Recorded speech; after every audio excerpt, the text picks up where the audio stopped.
Earlier today, Spokane's interim health officer, Dr. Frank Velasquez, addressed a growing concern about increasing COVID cases and the possibility of moving back phases. So currently the numbers are not trending in the right direction, and a roll back to phase 2 could mean many more hardships for the hospitality industry. Our Ian Smay spoke with one local restaurant owner about what that would mean for local businesses, as well as his efforts to get employees vaccinated. Ian?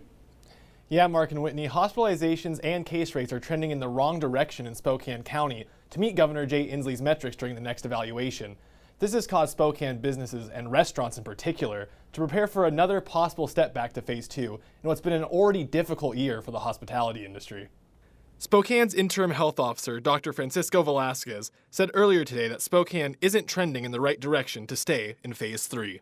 We are indeed, as a community, not trending in the right direction. Our case rate per 100,000 yesterday, the day before, was about 260 plus, which is obviously not where we want to be. When you think about it, about 7 weeks ago, we were about 140. Hospitalizations aren't going in the right direction either.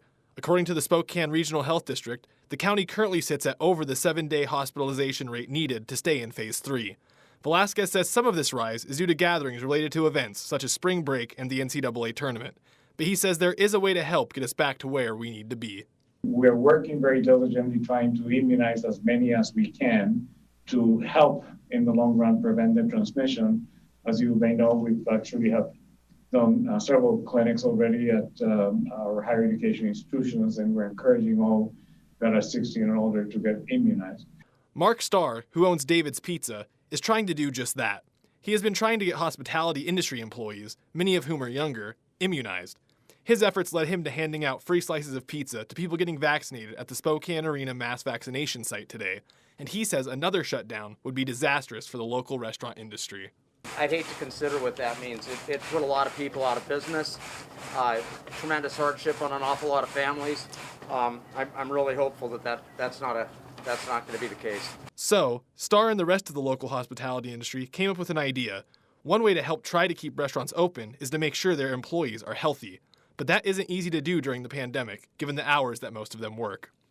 Consequently, the ones that are working in hospitality are tied up. They don't get as much. They don't get the time off. So we realized that it was a demographic that we needed to hit, both in age and in occupation. So we put this push together, and it's been quite successful.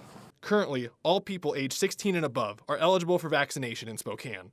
Also, the Spokane Arena mass vaccination site now stays open until 8 p.m. on Tuesdays and Wednesdays. Mayor Nadine Woodward has issued a call for people to follow health regulations so Spokane can try to stay in phase 3 in the next evaluation period. One eastern Washington county has already moved back to phase 2, and that was Whitman County. The next evaluation of all counties is set for May 3rd. In the newsroom, Ian Smay, KREM 2 News.